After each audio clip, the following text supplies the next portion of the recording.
자리에 앉으시겠습니다. 우리는 이번 주 주일 시편 37편의 말씀으로 신앙 전공이라는 제목으로 말씀을 함께 나누었습니다. 악행에 불평하지 않고 온유하며 되려 하나님의 말씀을 따라 이웃을 섬기는 한 주가 되고 계신지요? 오늘은 창세기 13장의 말씀을 고수의 생각이라는 제목으로 함께 나누어 보려고 합니다. 같이 한번 따라해 보도록 하겠습니다. 고수의 생각. 우리는 고수의 생각을 알고 있습니까? 고수라는 말은요, 높을 고의 손 숫자를 쓰는데요, 보통은 바둑이나 장기에서 수가 굉장히 높은 사람들을 일컫는 말입니다. 또는 그것에 응용해서 어떤 분야나 집단에서 능력이 매우 뛰어난 사람들, 그런 사람들을 일컬어서 우리는 저 사람은 참 고수다, 어떤 분야에, 그렇게 이야기를 하죠. 보통 바둑에서 이 말이 쓰일 때는요, 바둑에서 고수다라는 말을 쓸 때는 다른 의미가 아니라 더 많은 수를 내다보는 사람을 의미합니다. 어떤 사람은 내 앞에 딱 5수까지만 읽는 사람이 있다면 진짜 고수는 그것을 10수, 20수, 30수, 80수까지 내다보는 사람을 일컬어 우리는 고수다, 이렇게 얘기를 하는 것이죠. 앞선 수를 읽고 나의 지금의 수를 착수하는 겁니다. 그래서 그 고수들이 갔던 길, 고수들이 두었던 바둑들은요, 나중에 보면은 그들의 한 수 한 수가 하수들이 그거를 보고 공부할 수 있는 교과서 같이 그렇게 기록에 남습니다. 그래서 어떤 구단과 구단이 대결했던 대국을 읽으면서 그들의 바둑을 복기하면서 하수들이 공부하는 것이죠. 그리고 이 고수는 왜 여기에다 두었을까를, 그의 심리를 생각하면서 자기도 바둑을 배우게 되는 것입니다. 우리는 지금 계속해서 창세기에 나오는 4명의 족장 중에, 정확하게 말하면 3명의 족장이죠. 3명의 족장 중에 가장 첫 번째 아브라함을 보고 있습니다. 아브라함을 우리는 믿음의 조상이라고 부릅니다. 근데 그 믿음의 조상이라는 말을 오늘 설교의 제목을 빌어서 표현을 하자면 신앙의 고수, 믿음의 고수, 그 믿음의 조상과 신앙의 고수로 만들어가는 과정을 우리는 지금 보고 있는 겁니다. 누가요? 하나님이 아브라함을 그렇게 만들어가고 계신 것이죠. 그래서 누구나 믿음의 사람이 되려고 할 때, 그 길이 뭘까 궁금할 때는 항상 이 아브라함을 찾아서 봐야 되는 것입니다. 아브라함의 갔던 길, 그 길들을 보게 되면 우리는 그 길이 얼마나 복된 길인지, 신앙의 고수와 믿음의 고수가 갔던 그 길이 얼마나 복된 길인지 우리는 알게 됩니다. 그래서 오늘 말씀을 통하여서도 신앙의 고수가 가야 하는 방향은 무엇인지, 신앙의 고수가 되려면 가져야 하는 생각이 무엇인지, 그것을 깨달아 우리의 방향을 정하는 시간이 되기를 주님의 이름으로 소망합니다. 오늘 본문은 3절부터 시작을 합니다. 3절부터 7절까지는 베델 제단에 있는 아브라함입니다. 베델 제단에 돌아온 아브라함이라고도 할 수 있겠죠. 3절을 보겠습니다. 그가 네게부에서부터 길을 떠나 베델에 이르며 베델과 아이 사이 곧 전에 장막 쳤던 곳에 이르니, 이 3절이요 13장 전체의 배경이 됩니다.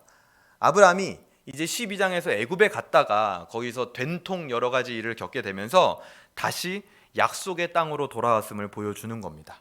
여기서 지금 말하는 네게부에서부터 길을 떠나라고 할 때 길을 떠난다라는 표현은 히브리어로 레마사하브라는 말입니다. 레마사하브. 이것은 그냥 정처 없는 이동, 정처 없는 길을 떠남이 아니라 단계별로 순서가 있는 움직임을 표현할 때 쓰는 용어입니다. 그래서 아브라함의 이 길을 떠나는 모습은 이제는 아브라함의 이동이 어떤 자기 뜻대로 이리저리 돌아다니는 그런 모습이 아니라 어떤 격을 갖추고 어떤 기준에 의한 순서를 갖추고 이주하게 되는 모습으로 바뀐 것을 우리는 보게 되는 것이죠. 오늘 시작인 이 3절과 정확하게 샌드위치 구조를 이루고 있는 구절이요, 맨 마지막 절인 18절입니다. 18절을 한번 볼까요? 이에 아브라함이 장막을 옮겨 헤브론에 있는 마므레 상수리 수풀에 이르러 거주하며 거기서 여호와를 위하여 제단을 쌓았더라. 18절에서 아브라함은요 헤브론에 거주하게 됩니다. 이것을 지리적으로 볼 때요, 3절에 나온 베델이라는 곳은 가장 북쪽을 의미합니다. 그리고 헤브론은 가장 남쪽 지역을 의미합니다. 아브라함은 이제 하나님의 언약과 말씀이라는 격식을 갖추고 약속의 땅을 벗어나지 않는 그런 모습으로 바뀌었다라는 것을 오늘 본문의 구조가 보여주고 있는 겁니다. 북쪽으로는 베델 이상 넘어가지 않고 남쪽으로는 헤브론 이하로 애굽 땅으로 내려갈 만큼 가지 않는 아브라함의 격식 있는 모습이 나오게 되는 것이죠. 4절로 다시 돌아옵니다. 그가 처음으로 제단을 쌓은 곳이라. 어디요? 베델이요. 그가 거기서 여호와의 이름을 불렀더라. 처음으로 제단을 쌓은 곳이라는 말은 역시 동일하게 하나님께서 아브라함을 처음 부르셨을 때 가졌던 그 믿음으로 아브라함이 지금 회복됐다. 아브라함이 이제 아무렇게나 다니는 사람이 아니라 격식을 갖추고 하나님 말씀에 의거해서 하나님이 처음 부르셨을 때 믿음을 회복한 모습으로 지금 그 땅에 거주하고 있는 걸 보여주는 것이죠. 그렇게 믿음을 회복하고 돌아온 곳이 바로 제단을 쌓은 곳이다. 이렇게 오늘 얘기합니다. 제단을 쌓았다라는 말은 오늘날의 표현을 빌리자면 바로 예배의 자리로 돌아왔다라는 것이죠. 이곳으로 돌아오는 것이 가장 먼저 선행돼야 될 일입니다. 어떤 길로 갈 때요? 믿음의 고수의 길로 갈 때 가장 먼저 선행돼야 되는 길은 예배의 자리로 돌아오는 겁니다. 우리도 가장 먼저 회복이 일어나야 할 곳은 어디입니까? 예배의 자리입니다. 아브라함에게 제단을 떠난 것은 믿음의 자리를 떠났다라는 반증이 되었습니다. 마찬가지 오늘 우리도 그렇고 지금 이 시대의 한국 교회의 회복도 예배의 회복으로부터 분명히 시작될 겁니다. 근데 하지만 너무나 안타깝게도 우리가 다 알고 있다시피 이 일이 잘 되어지지 않고 있는 것 같습니다. 결국에 어떻게 보면 저는 그런 생각이 듭니다. 이제서야 민낯이 드러나는구나. 신앙의 가장 기초라고 할 수 있는 주일 성수, 그것도 사실은 안 되고 있었구나. 시간이 점점점 흘러가면서 요즘 많이 드는 생각은 이제는 정말 사탄이 성도를 조련하는 시대가 온 것이 아닌가 하는 생각도 듭니다. 그럼 한번 잘 생각해 보세요. 작년에 예배가 금지되었을 때에는 다들 그래도 성도들 안에 그런 여론이 있었습니다. 현장 예배를 사모합니다. 역시 예배는 대면 예배로 예배당에 가서 드려야 은혜가 있는 것 같아요. 그 예배를 너무 드리고 싶어요 하는 여론이 많이 있었던 것 같아요. 그래서 실제로 현장 예배가 회복이 되었죠. 언제요? 올해 상반기 몇 개월 동안 그래도 예배를 드릴 수 있게 되었죠. 그런데 최근에 다시 예배가 금지되었습니다. 그때 성도들 안에 어떤 생각이 자리 잡고 있게 될까요? 작년처럼 다시 현장 예배를 너무 사모합니다 라는 마음이 들었을까요? 되려 한 번쯤은 이렇게 쉬었다 가는 것도 괜찮은 것 같아. 어차피 예배를 드릴 건데 라는 마음이 들 수 있다는 겁니다. 그게 바로 사탄에게 조련받는 겁니다. 예배를 드리게 해줬다가 안 드리게 해줬다 드리게 해줬다 하면서 어차피 드릴 예배인데 한 번쯤은 이렇게 주일날 그냥 차 마시면서 가족들하고 시간 보내면서 이렇게 여유롭게 있는 것도 나쁘지 않은 것 같아. 조련받고 있는 것이죠. 그 마음이 들었다는 것 자체가 어떤 의미냐면요, 이전에 자기가 보낸 주일이 자기에게 참된 안식이 되지 못했다라는 것을 반증하고 있는 겁니다. 그러니까 다른 안식이 자기에게 다가올 때 그 안식이 더 끌리는 것이죠. 이전에 보냈던 주일은 안식이 아니라 그냥 바쁜 시간, 사람들에게 치이는 시간, 하나님을 만나는 시간이 아니라 너무나 나에게 고되고 피곤한 시간이었기 때문에 그런 시간이 아니라 집에서 내가 혼자 차 마시는 시간으로 가져갈 때 오히려 이것이 더 안식처럼 느껴진다라는 겁니다. 조련되고 있는 것이죠. 예배의 자리는요, 다른 가치와 수평으로 놓고 선택의 가치로 여길 수 있는 게 아닙니다. 믿는 자들에게는 예배의 가치는 그것으로부터 모든 것이 시작되는 겁니다. 전도도 거기서부터 시작되는 것이고요, 선교도 거기서부터 시작되는 겁니다. 그 예배의 자리를 회복하는 것이 가장 먼저 신앙의 고수로 가는 첫 걸음입니다. 7절입니다. 그러므로 아브라함의 가축의 목자와 롯의 가축의 목자가 서로 다투고 또 가나안 사람과 브리스 사람도 그 땅에 거주하였는지라. 그렇게 아브라함이 예배를 회복하였습니다. 근데 그 후에 소유가 많아짐으로 인해서 다툼이 생깁니다. 근데 그때 아브라함이 어떤 선택을 했습니까? 그가 한 선택이 그가 가지고 있었던 생각입니다. 오늘 우리는 그걸 봐야 되는 거예요. 그래야 고수의 생각, 믿음의 조상의 생각이 무엇인지 알 수 있는 겁니다. 예배의 자리로 돌아왔다면, 예배에 대한 지조와 절개를 보였다면 이제는 다음 스텝으로 넘어가야 된다는 거죠. 8절에서 13절은 선택하는 아브라함과 롯의 모습이 나옵니다. 8절에서 9절을 보겠습니다. 아브라함이 롯에게 이르되 우리는 한 친족이라 나나 너나 내 목자나 서로 다투게 하지 말자. 내 앞에 온 땅이 있지 아니하냐. 나를 떠나가라. 내가 좌하면 나는 우하고 내가 우하면 나는 좌하리라. 아브라함은요, 얼마든지 좋은 땅을 선택할 권한이 있었습니다. 왜요? 아브라함은 족장이었기 때문이죠. 아브라함은 실제 혈연적으로도 롯의 삼촌이었습니다. 사회적으로도 혈연적으로도 롯보다 상급자였습니다. 근데 하지만 아브라함은 자기가 얼마든지 먼저 선택할 수 있었음에도 불구하고 먼저 선택할 수 있는 땅, 즉 물질을 선택하지 않고 되려 자기 조카 롯에게 그 선택권을 양보합니다. 롯에게 선택권을 줌으로 인해서 아브라함이 선택한 것은 물질이 아니라 이 롯이라는, 자기 조카 롯이라는 사람을 택한 것이죠. 그렇게 아브라함은 자신이 사회적, 혈연적 상급자임을 증명하기보다 신앙적 상급자임을 보여주고 있는 겁니다. 그것이 신앙의 고수임을 증명하는 것이죠. 이것이 바로 고수의 생각입니다. 하수는요, 바둑을 둘 때도요, 보통 몇 점을 깔고 시작합니다. 그것만으로도 고수는 뭐예요? 벌써 몇 점? 양보하고 시작하는 것이죠. 근데 그럼에도 불구하고 꼭 결과는 고수가 이깁니다. 왜요? 더 큰 것을 볼 줄 알기 때문입니다. 더 먼 미래, 더 중요한 수가 무엇인지 그 수를 둘 줄 알기 때문에 고수인 거죠. 10절에서 11절을 볼까요? 이에 롯이 눈을 들어 요단 온 지역을 바라본즉 소알까지 온 땅에 물이 넉넉하니 여호와께서 소돔과 고모라를 멸하시기 전이었으므로 여호와의 동상 같고 애굽 땅과 같았더라. 그러므로 롯이 요단 온 지역을 택하고 동으로 옮기니 그들이 서로 떠난지라. 반대로 롯은요, 어떻게 했습니까? 양보가 아닌 요단 온 지역을 택합니다. 물질을 택해버린 것이죠. 요단은요, 물이 넉넉한 곳이었습니다. 근처에서 얼마든지 샘과 시내를 통해서 물을 충분히 공급받을 수 있는 장소가 바로 요단 지역이었습니다. 반면에 아브라함이 거주했던 베델과 헤브론이 위치한 곳은 중앙 산마루인데요, 지리적으로 볼 때 이곳은요, 비를 내려주는 하나님께 의존할 수밖에 없는 그런 장소였어요. 지금 롯이 한 이 선택, 이것이 바로 하수의 생각과 선택입니다. 하나님을 의존하지 않고 자기의 힘으로 할 수 있어 보이는 길을 선택하는 겁니다.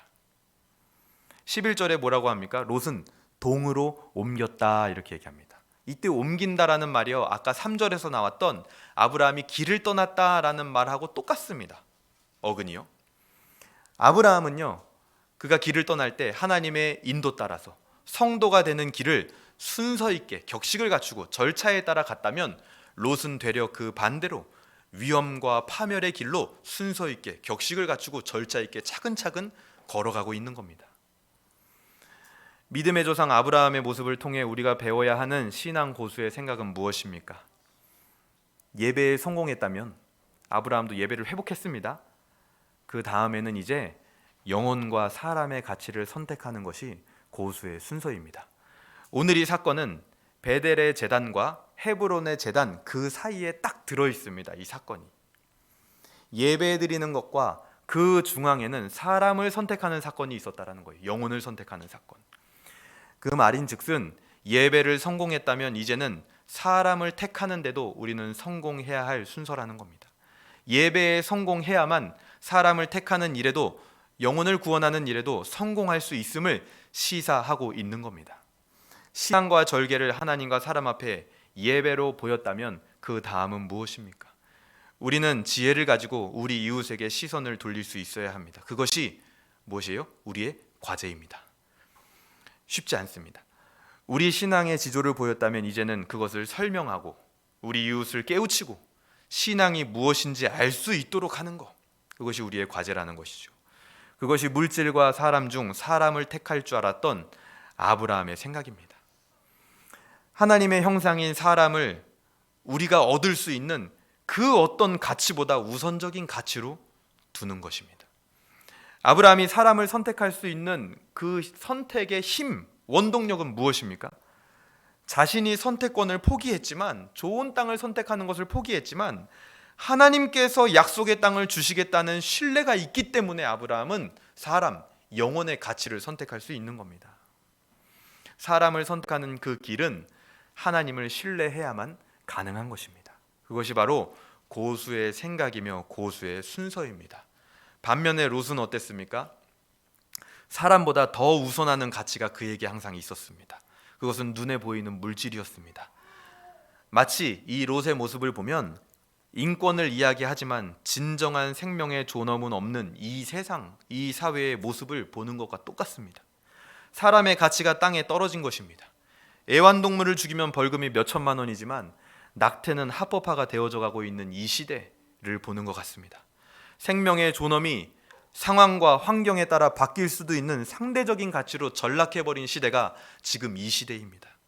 생명의 존엄을 지키기 위해 고민하기보다는 간단하고 쉬운 길을 선택해버리는 시대, 너무나 안타까운 시대, 그것이 바로 롯을 의미하는 겁니다. 그 뒤에 보세요. 롯의 행보가 어떤지를 보세요. 14장에서 롯은요, 포로로 잡혀가면서 위협을 겪습니다.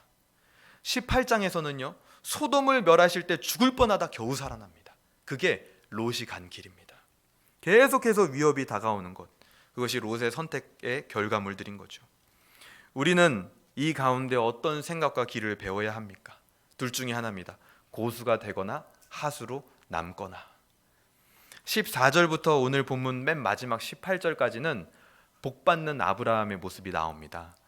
17절을 한번 볼까요? 너는 일어나 그 땅을 종과 행으로 두루 다녀보라. 내가 그것을 내게 주리라. 하나님의 말씀이죠. 하나님께서 아브라함에게 복을 주십니다. 잘했다는 거예요. 사람을 선택하는 길을. 아브라함의 선택을 지지한다라는 겁니다. 일어나서 땅을 종과 행으로 한번 이렇게 쭉 다녀봐라. 그것은요, 어떤 뜻이냐면 이제 완전히 이 땅을 너에게 합법적으로 주겠다. 너는 자격이 있다라는 겁니다. 그 가치관을 가진 너는. 고대 근동에서 이렇게 종과 행으로 다니면서 영토를 둘러보는 행위는요, 주로 누가 하는 행위냐면 왕들이 하는 행위입니다. 왕들이 자기 땅을 차지하고 나서 땅의 경계를 쭉 둘러보면서 자기의 권리를 확인하는 거죠. 그래, 우리 땅이 저기까지지 하고 말 타고 한번 쭉 둘러보는 거예요. 그 일을 하나님이 아브라함에게 지금 시킨 겁니다. 완전히 그 땅을 주겠다라는 거죠. 근데 여기서 중요한 건 이 땅이요, 아브라함에게 어떤 의미입니까? 조상 대대로 풀지 못한 염원입니다. 아브라함의 조상들은 땅을 가져본 적이 없어요. 한 번도 땅을 가져본 적이 없는 가문이 아브라함의 가문입니다. 땅 없어서 강 건너 온 민족이라고 불린 자들의 조상이었는데, 그렇게 풀리지 않았던 땅의 문제를 하나님으로부터 해결받게 됐다라는 겁니다. 아브라함에게 땅은 그런 의미죠. 이것이 신앙 고수의 길을 택한, 물질과 사람 중 사람을 택한, 즉 영혼의 가치를 택한 자에게 주시는 하나님의 복입니다. 오늘 이 복이 예배에 성공하고 그 다음 걸음을 준비하는 저와 여러분에게 함께 임하길 주님의 이름으로 소망합니다. 관련 구절을 보겠습니다. 고린도전서 9장 18절부터 22절 좀 깁니다. 근데 제가 한번 중요한 부분만 읽어드리겠습니다. 사도 바울의 말인데요. 그런즉 내 상이 무엇이냐? 내가 복음을 전할 때 값없이 전하고 복음으로 말미암아 내게 있는 권리를 다 쓰지 아니하는 이것이로다. 내가 모든 사람에게서 자유로우나 스스로 모든 사람에게 종이 된 것은 더 많은 사람을 얻고자 함이라. 유대인과 같이 된 것은 유대인을 얻고자 함이요, 율법 아래에 있는 자같이 된 것은 율법 아래에 있는 자들을 얻고자 함이요, 율법 없는 자와 같이 된 것은 율법 없는 자를 얻고자 함이라. 약한 자와 같이 된 것은 약한 자를 얻고자 함이요, 내가 여러 사람에게 여러 모습이 된 것은 아무쪼록 몇 사람이라도 구원하고자 함이니. 이것이 사도 바울의 고백입니다. 신약의 신앙 고수 바울 사도의 선택과 가치관, 생각이었습니다. 사람을 선택한다라는 게 무엇입니까? 단순히 양보를 넘어서 한 사람을 구원하기 위한, 그에게 복음을 전하고 하나님의 사람으로 세워나가기 위한 선택을 하는 것입니다. 바울은요, 복음을 만난 다음, 쉽게 말해서 예배자가 된 다음 그의 선택은 언제나 사람, 즉 영혼이었습니다. 이것이 신앙 고수들의 공통적인 발걸음이고 생각입니다. 웨스트민스터 신앙고백서 14장 구원에 이르는 신앙 1항에서는 이렇게 말합니다. 믿음의 은사로 말미암아 피택자들은 믿어 그들의 영혼이 구원을 받을 수 있게 되는데, 그 믿음의 은사는 그들의 심령 안에서 역사하는 그리스도의 영의 역사이며 통상적으로는 말씀의 증거에 의하여 역사한다. 이렇게 말합니다. 구원의 역사는 말씀의 증거에 의하여 일어납니다. 그들이 믿을 수 있도록, 우리 이웃들이 믿을 수 있도록 말씀을 증거하는 일, 하물며 교리를 설명하는 일, 할 수만 있다면 알아들을 수 있는 말로 내가 전하는 것, 그것이 구원의 방편이 된다라는 것이죠. 그것이 바로 사람을 선택하는 일이고, 가장 먼저 영혼을 위하여 우리가 해야 될 일입니다. 오늘 본문에 나타나는 하나님의 마음이 무엇입니까? 물질과 자기 힘으로 해결할 수 있는 길을 선택하는 것이 아니라 사람을 택하고 하나님을 의존하는 길을 택한 아브라함과 같이 그렇게 행하는, 그렇게 믿음의 조상의 길을 똑같이 행하는 아브라함의 후손들에게 복 주시기를 원하는 하나님의 마음이 있는 것입니다. 오늘 말씀을 어떻게 적용할 수 있겠습니까? 가장 먼저 공동체적으로 우리는 전도와 선교를 멈추지 말아야 합니다. 전도하는 일과 선교하는 일에 우리는 끊임없이 하나 되어야 합니다. 악인들의 악행은 끝이 납니다. 고난과 핍박은 언제나 있는 것이지만 그 고난과 핍박이 계속 끝까지 하나님 앞에 존재하진 않습니다. 하나님이 적절한 시기에 제한하십니다. 우리의 목표는, 우리의 방향은 무엇이 돼야 됩니까? 우리는 언제나 영혼을 살리는 일, 그것을 놓지 말아야 할 것입니다. 우리 개인적으로는 어떻게 적용할 수 있겠습니까? 작년과 올해 우리는 예배를 집중하고 예배하리라 하는 그 일에 계속해서 집중하고, 우리는 어떻게 보면 저는 이미 그 예배에 우리는 성공했다라고 생각합니다. 왜요? 아무리 그 누가 방해해도 한 번도 쉬지 않고 우리는 예배했잖아요. 우리의 목적이 하나님 앞에 예배 드리는 거였잖아요. 예배 드렸잖아요. 그렇죠? 물론 지금 재판과 여러 가지 소송이 걸려 있긴 하지만 예배를 드린 것만으로도 우리는 이미 성공한 거죠. 그 뒤에 뭐 재판과 소송이 어떤 결과가 나온다 한들요, 우리의 목적 달성한 겁니다. 그렇다면 그 다음 우리 개인의 스텝은 무엇입니까? 내가 선택해야 할 사람의 가치, 영혼의 가치가 보여져야 합니다. 구체적으로 내가 영혼을 선택하는 행동은 무엇이 될 수 있습니까? 아브라함처럼 그야말로 내가 양보하는 행동이 될 수도 있습니다. 하물며 우리 가정 안에서 어떤 다툼과 분쟁이 일어났을 때 어떤 일보다 내 옆에 있는 그 사람, 자녀, 내 아내, 남편, 그 사람을 선택하는 일이 될 수도 있습니다. 그리고 내 자녀에게 영혼의 소중함을 가르치는 것, 생명의 존엄을 가르치는 것도 영혼을 선택하는 일이 될 수도 있겠죠. 그리고 오늘 외민에서 보았듯이 말씀을 증거하는 일도 가장 구체적으로 내가 영혼을 선택하는 일이 될 수도 있을 것입니다. 그 가운데 우리는 적용하며 이제는 행동해야 됩니다. 우리 이웃들에게 설명을 해야 됩니다. 내가 예배드리는 이유와 나의 신앙에 대하여 그들에게 알아듣기 좋은 말로 설명하고 그들의 머리를 깨울 수 있어야 된다는 말입니다. 말씀을 정리하겠습니다. 우리 주 예수 그리스도께서는 제자들에게 비둘기처럼 순결하며 뱀처럼 지혜로우라고 가르쳤습니다. 우리가 발휘할 수 있는 최상의 지혜가 무엇입니까? 그것은 바로 전도입니다. 우리 주 예수 그리스도께서 본을 보이셨듯이 영혼을 택하고 구원하기 위한 길을 가는 것이 최상의 지혜입니다. 신앙의 고수들은 모두 그랬습니다. 우리 주 예수 그리스도께서도 그 길을 지지하며 그 길을 가는 자들을 지원해 주십니다. 그 길이 바로 예수님께서 가신 길이기 때문입니다. 선택 앞에서 믿음이 연약해지고 또 흔들릴 때 우리는 이 땅에 오시는 선택을 하시고 십자가에 달려 구원을 이루신 예수님을 깊이 생각하며 흔들리지 말아야 합니다. 그것이 진정한 고수의 생각입니다. 우리는 고수의 생각을 알고 있습니까? 이 시간 같이 기도하도록 하겠습니다.